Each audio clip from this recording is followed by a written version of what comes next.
إن الحمد لله نحمده ونستعينه ونستغفره ونعوذ بالله من شرور أنفسنا ومن سيئات أعمالنا.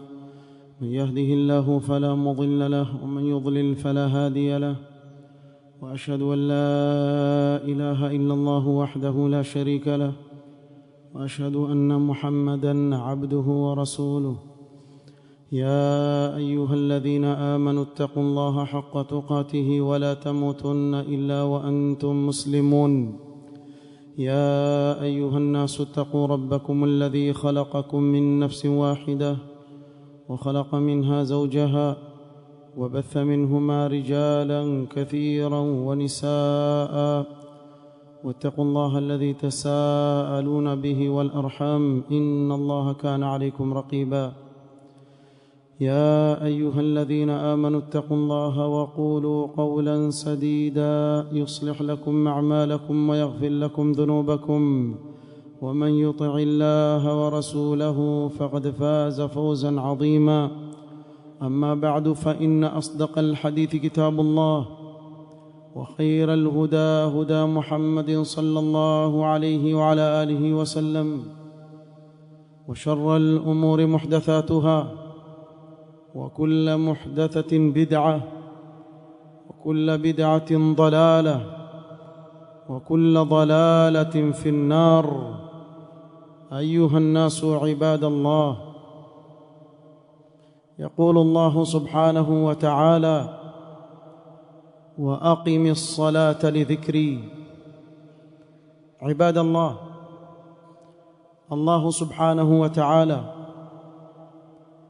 alipozungumza na mtume wake Musa alayhi salatu wassalam kwa mara ya kwanza katika maamrisho aliyompa mtume wake Musa alayhi salatu wassalam, qala lahu wa aqimis salata lidhikri, na uisimamishe sala kama ulivyoamrishwa na Allah subhanahu wa ta'ala. Ndani ya hiyo sala ndiyo kumtaja Allah subhanahu wa ta'ala na kumkumbuka. Ibadallah, Allah subhanahu wa ta'ala ameweka jambo la kumtaja yeye subhanahu wa ta'ala ni sababu ya utulivu mkubwa anaopata mwanadamu katika moyo wake. alladhina amanu wa tatma'innu qulubuhum bidhikrillah ala bidhikrillah tatma'innul qulub, wale walioamini na nyoyo zao hutulizana kwa kumtaja Allah subhanahu wa ta'ala. Kwa kweli katika kumtaja Allah subhanahu wa ta'ala bila shaka nyoyo hupata utulivu. Ibadallah, kinyume chake ni kwa yoyote anayejiweka mbali na kumkumbuka Allah subhanahu wa ta'ala, akasahau kumtaja Allah subhanahu wa ta'ala, Allah subhanahu wa ta'ala atamjalia dhiki katika moyo wake. يقول الله سبحانه وتعالى: ومن أعرض عن ذكري فإن له معيشة ضنكا ونحشره يوم القيامة أعمى. ومن أعرض عن ذكري فإن له معيشة ضنكا، kwa yule atakayepuuza utaji wa Allah subhanahu wa ta'ala akawacha kumkumbuka Allah subhanahu wa ta'ala, fa inna lahu ma'ishatan dhanka. Allah subhanahu wa ta'ala ahakikisha kuwa mtu huyu atapata maisha yenye dhiki ya kuna mfano wake. Ukamwona mtu ana dhiki katika moyo wake, hafahamu dhiki hiyo imetokana nini, lakini lau kama angejitizama nafsi yake makini, angefahamu ni uchache wake wa kumtaja na kumkumbuka Allah subhanahu wa ta'ala. Na lau atarudi katika kumtaja Allah subhanahu wa ta'ala, basi ile dhiki itamuondokea katika moyo wake. Na hii ni katika rehma za Allah subhanahu wa ta'ala juu yetu, kuwa nyoyo zetu hazipati utulivu mpaka kurudi kwa Allah subhanahu wa ta'ala. Na ndio ukaona katika hikma kubwa Allah subhanahu wa ta'ala akatuwekea swala tano baada ya kila kipindi, turudi kwa Allah subhanahu wa ta'ala, tumtaje Allah subhanahu wa ta'ala. Jitizame nafsi yako ndugu yangu Muislamu, unapoingia ndani ya swala, ukitoka, ikiwa umeisali swala yako kisawasawa, namna gani Allah subhanahu wa ta'ala anapokupa utulivu katika moyo wako. Ibadallah, ibada ya swala ni mojawapo katika ibada ambazo Allah subhanahu wa ta'ala ameziweka na kuzifaradhisha kwa sababu ya kumtaja Allah subhanahu wa ta'ala.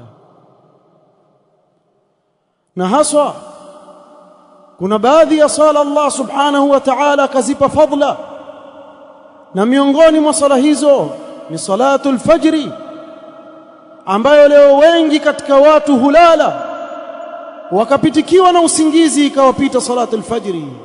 Sio siku moja wala mbili, pengine labda atakuwa amechoka siku hiyo, lakini ikawa ni ada ya mtu kuwa daima yeye hasali salatul fajr iyadhan billah. عن أبي هريرة رضي الله عنه قال قال رسول الله صلى الله عليه وسلم يعقد الشيطان على قافية رأس أحدكم إذا هو نام 3 عقد. شيطان anapokwenda mwanadamu kulala humfunga katika kisogo chake mafundo matatu. يضرب كل عقدة عليك ليل طويل فارقد.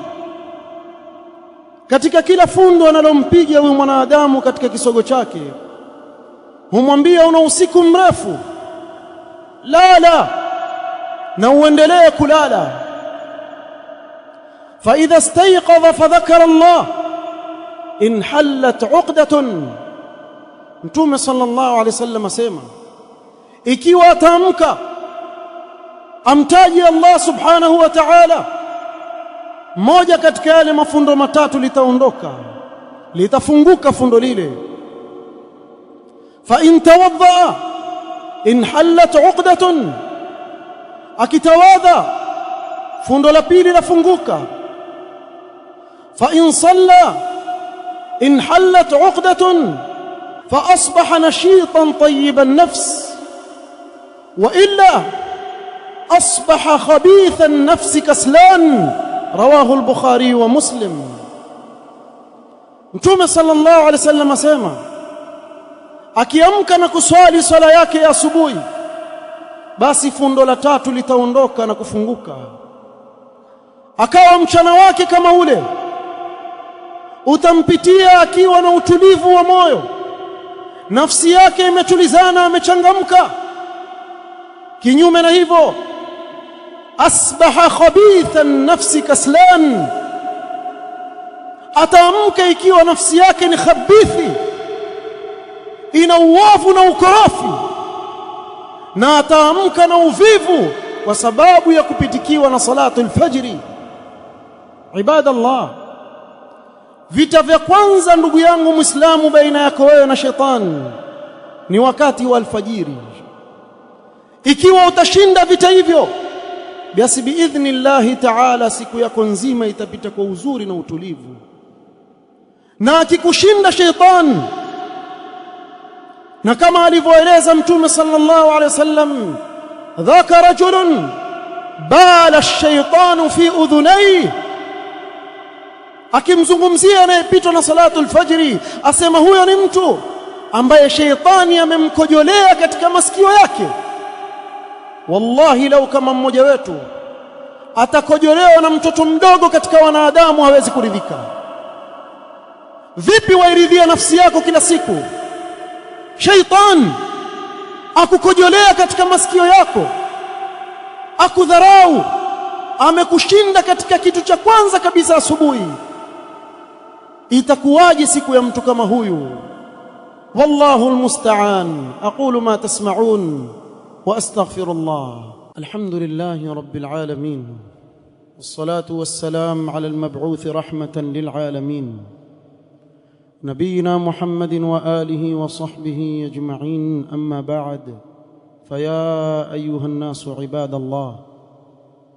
ni jambo ambalo kila mmoja wetu alilahidh, walillahi alhamdu wal minna.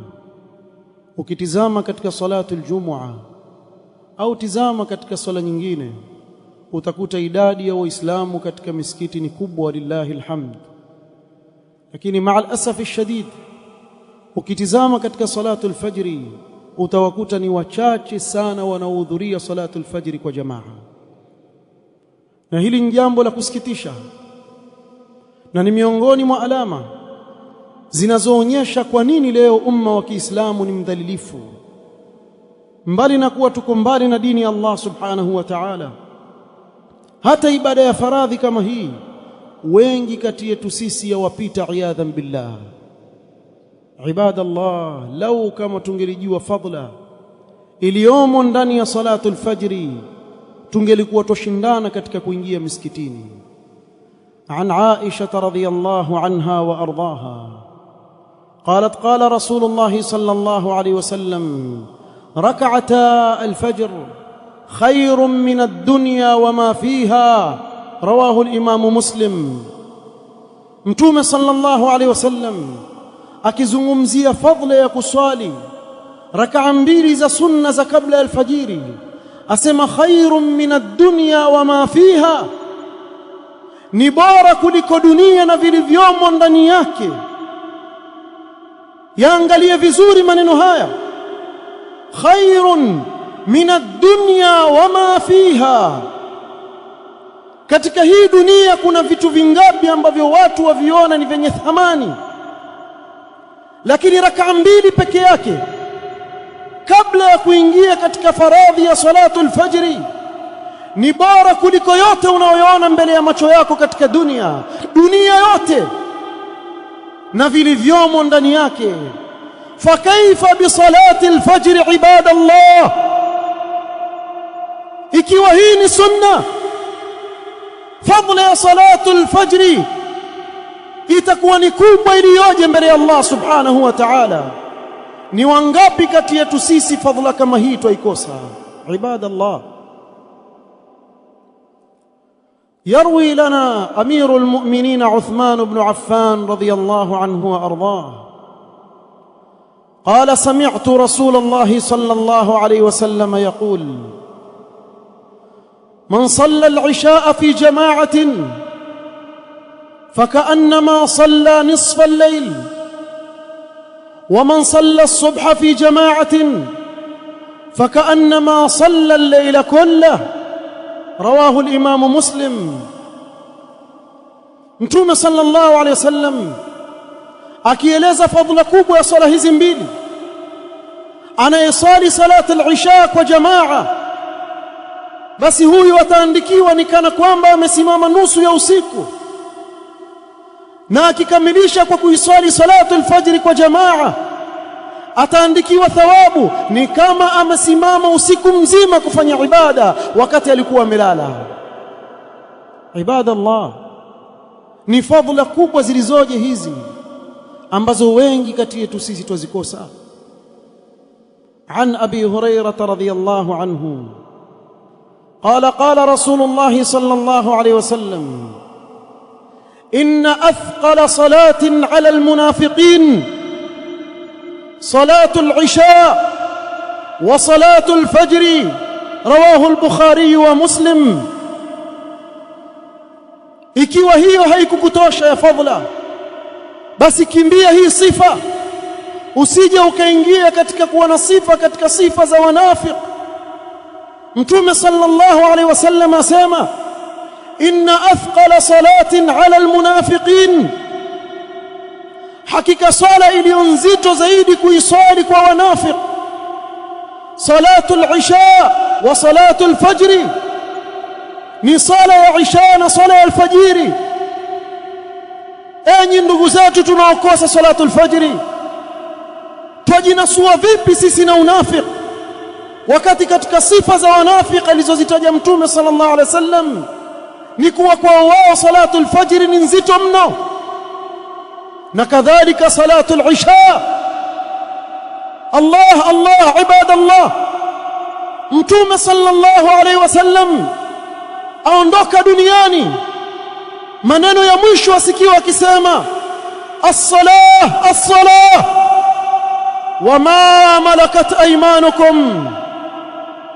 Mtume sallallahu alaihi wasallam aondoka duniani, ausia kuhusu jambo la sala, as-salah as-salah.